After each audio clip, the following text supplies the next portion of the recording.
It's Monday the 15th of July and I am your Elfin Safety Officer reporting live for Justice is Forgotten TV at Stoke Lodge Playing Fields. We're on high alert here because Extinction Rebellion environmental campaigners are invading our city. As you know, I am a highly qualified elf and safety expert.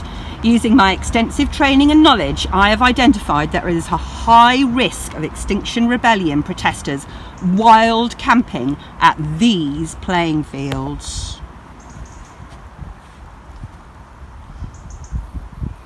Because of this risk, I have placed an immediate stop order on these 22 acres. I have locked the gates.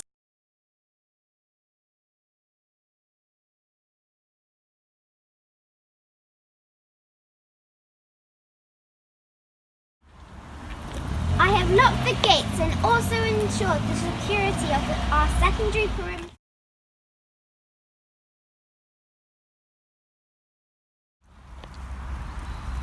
Let me show you on this map why these facilities are in such clear and present danger. So, hundreds of protesters and a pink boat just 4 miles south of here. Naturally, these protesters won't stay with friends, book a hotel or Airbnb, but they will all intend to wild camp.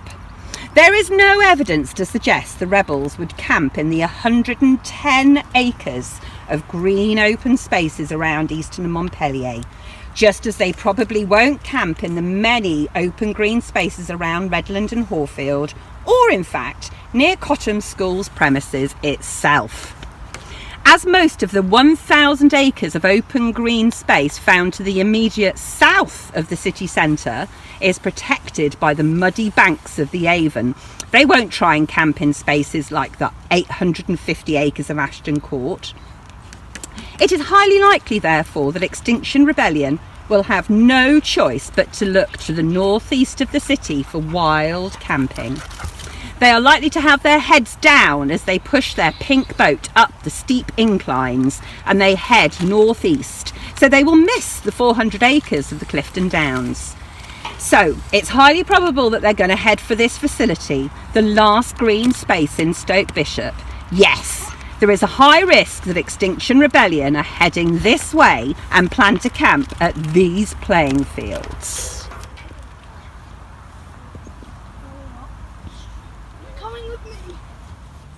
Because of this clear and present danger, the gates are now locked and will remain locked as long as the risk remains. I will, of course, keep you updated as this critical situation unfolds. It's Wednesday, the 17th of July, and I'm back with a live update from the wild camping crisis we're facing here in Stoke Bishop. This fence has been holding off hundreds of Extinction Rebellion protesters for the last 2 days.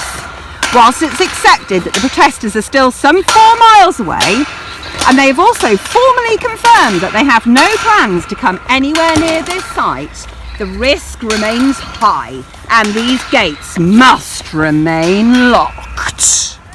This is your Elfin Safety Advisor reporting live from Stoke Lodge. It's Friday the 19th of July and I'm pleased to report that due to the meticulously planned security measures we put in place this week, the field has been protected from environmental campaigners. Whilst Extinction Rebellion have now left the city, there is a risk they could return, so I can only reduce the risk rating for wild camping to medium. We need to monitor this risk carefully, and at this time we simply cannot say which gates will or won't be locked. We need to keep them on their toes, so not all gates might be unlocked. Come with me now and have a look around this facility and we can consider the amazing job that this high security fence has done in protecting it. Just think of the damage that environmentalists could have done to this cricket pitch with their tent pegs if it wasn't protected by our high security fence.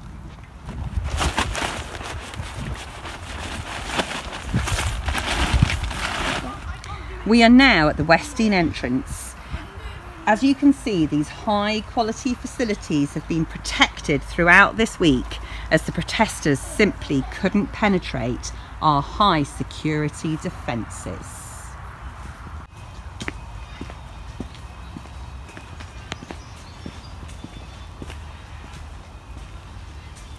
So, with the risks of tents and boats now dealt with, you can join me next week on Justice is Forgotten TV for a special report into how to safely dispose of large amounts of asbestos from a derelict building.